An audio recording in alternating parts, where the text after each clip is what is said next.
Счастье потерянной жизни. Кто потеряет душу свою ради меня и Евангелия, тот сбережет ее.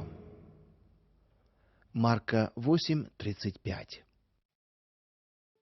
Гимн «Закат обогрелся» был написан Николаем Петровичем Храповым в Узах, в суровых условиях лагеря на Колыме.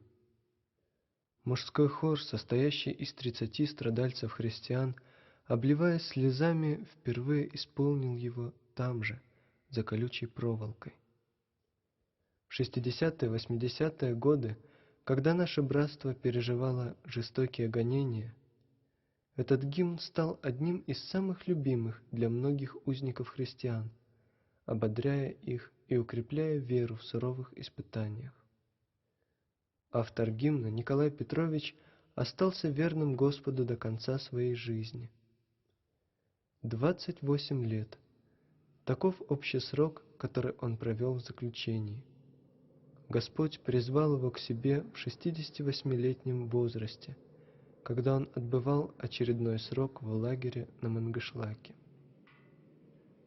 Поминайте наставников ваших, которые проповедовали вам Слово Божие, и, взирая на кончину их жизни, подражайте вере